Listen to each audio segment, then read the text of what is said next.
And then once you confirm the position, then we can talk through all of the potential pros and cons of giving up U.S. citizenship or retaining U.S. citizenship.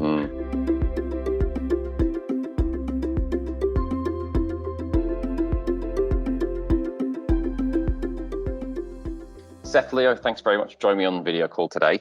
I asked you both to come and join me on the call because you're both US citizens and you both have children. This video is really about two things. I just want to touch very quickly on what happens if you have a child born outside of the US, whether they're an automatic citizen or not, because there's been some changes in recent years, but also I think it's a little bit misunderstood. So we'll just touch on that really briefly. But what I really want to talk to you about or ask you about is if you have a child born abroad and they are born a US citizen automatically, some people decide to go through the formality process and decide to go and get that citizenship paperwork done, maybe get them a passport and probably get them a social security number. And some people decide not to because they worry about what perhaps the consequences or implications are of doing that. And really what we want to do is I want to go through that list and just ask you guys, both as tax professionals, ask you as parents, ask you as American citizens, kind of how you view that. So I guess if we talk just really briefly then about if you have a child born abroad, when are they automatically a US citizen? Literally the minute they're born. So let's start with both parents are American and married at either conception or birth. As long as one of those parents has been a resident of the US at any point in time, that child's automatically born a US citizen. If we've got one parent is a US citizen and they're married to their partner, as long as they have spent 5 years in the United States, 2 of which after the age of 14, then their children born are automatically US citizens on the day they're born. I'm going to do single mums last because that's where the changes come in. So a father who's not married, we've got the 5-year rule again, but 2 of those years have to have been over 14 in the United States. Correct. And then their children are automatically US citizens. And that was the rule for mums too. But in 2017, there was an important case, the Marital Santana case, where it changed for children born after June 11, 2017. If their mum was not married at the time and they were born on or after that date, they get automatic US citizenship as long as their mum has spent 1 year in the US at any age. So all that stuff that I've just ran through quickly there, that's the broad stuff. That's on, you'll find that printed on most US embassy websites. And that's not really what the video is about. It's just a lot of people kind of don't get that and don't get that. Oh yeah, I remember my parent was born in America and they lived there until they were 17 years old, and then they lived somewhere else for many, many years. And then I came along and they just don't realize that. Parents don't realize they've automatically passed citizenship and children don't realize they've automatically got it. Let's talk about the kind of more interesting part of the video, because I think, the whole automatic citizenship thing, that's not a debate, right? That's you just are or you're not. It's not a choice. Whether you go and do the formality, the paperwork, okay, that's a choice. So that's the bit I really want to talk about. So you guys both had children born outside of the United States. Seth, tell us about your situation and what you decided to do in terms of the, formality of that paperwork. Sure. Well, my daughter was born just over 6 years ago here in Australia.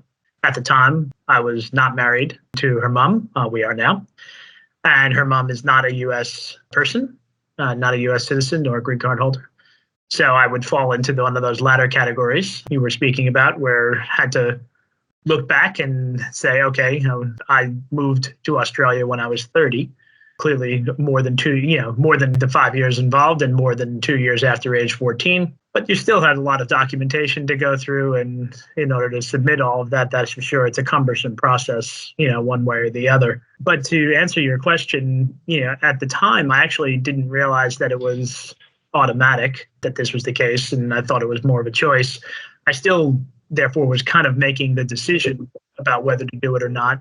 And although finding out later on that that wasn't really the decision, it was just whether to get the passport or not. But it came down to the same answer. The answer that I came up with was yes. One, there's a pride element for sure. I'm still proud to be American and I want my daughter to be able to do that as well. And I didn't want her to have to make a decision later on about taking up U.S. citizenship because I wanted her to make the decision about whether to keep it.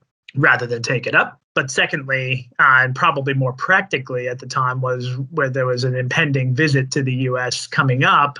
I didn't want to take any chances that my daughter would be coming in on an Australian passport and that was going to be inaccurate. Because if you're a US citizen and you're going to the US, you're meant to be traveling on your US passport. I didn't want to sort of get to the airport in the US and then find out that there was going to be a problem. And so we made sure to get the US passport at the time. I can see both of those points. And then, it's funny you mentioned about the pride one. I'd never considered it. And I think because obviously I'm not American myself, I hadn't even thought about that part of it. But that's a really interesting one. That wasn't on my pros list. Well, I imagine any individual who comes from somewhere else but is living outside of their home country, would have that element of thought in their heads of giving their home country citizenship to their child if they can, because they've got pride in where they've come from. What about you, Leo? What's your kind of situation there then? I'm a U.S. citizen, lived in the U.S. for the first 28 years, and then married a non-U.S. citizen and lived in Australia, and had a son born in Australia. Again, he would be automatically a U.S. citizen, but also had an adopted child in Australia. So there is slightly different paperwork process to go through, but she is also a U.S. citizen. But I would advise people that either have doubts about a child born outside the U.S. or are adopting a child outside the U.S., just to have some discussions with the U.S. consulate, just to be 100% sure that they understand all the U.S. rules in regard to citizenship for those children. It's always better to know for sure all the facts and how that person will be treated from a U.S. citizenship point of view. And then all these decisions about tax will flow from that decision or from that determination and discussions with the U.S. consulate. We find a lot of clients that are not sure. They have not talked to the U.S. consulate yet. They don't know what to do, and they haven't asked the right questions. They haven't confirmed the position. But I think the first step would be to confirm the position. And then once you confirm the position, then we can talk through all of the potential pros and cons of giving up U.S. citizenship or retaining U.S. citizenship and all the various tax consequences that flow from retaining U.S. citizenship. That's great advice because, rules change, don't they? New laws are passed. They're not necessarily advertised, certainly not to Americans living abroad. They may not be aware of the changes that have occurred. What was it like taking an adopted child outside of the US and getting US citizenship for her? It was quite complicated at the time because we had to finalize all of the adoption procedures in Australia first. So there are waiting periods and sign off by judges. Once you have all that, you can take that paperwork to the U.S. consulate and take care of the applications. At that point in time, this is 24 years ago, we had to actually apply for a green card first. And then we went and lived in the U.S. for a number of years. And after that, she converted the green card into U.S. citizenship. I think the rules are slightly different now, but that's why it's really important to talk to the U.S. consulate to make sure one is aware of all of the current rules. As a general consideration, in many cases with adopted children, often they can have the same entitlements as a biological child. However, there may be certain additional forms that have to be completed and certain time requirements that may have to be fulfilled in order for the final status to be confirmed. And then once it's confirmed, then all the normal things apply, including the tax. So I just pointed out that it raises another layer of complexity and in some cases additional forms that have to be filed. But the end result is often the same. Often the person then is a U.S. citizen and they have all the U.S. tax consequences to consider. Let's talk about people who have automatically become a US citizen at birth. But let's talk it from the parents' perspective, which you both are.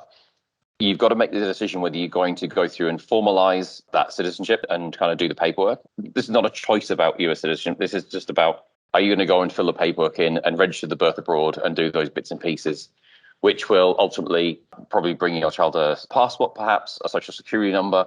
I think most people are concerned, or certainly most people I talk to, one of their biggest concerns or fears is they don't want their child to become an adult and then have to deal with all this US taxation stuff. They just think it's a burden that they don't want to put on their shoulders.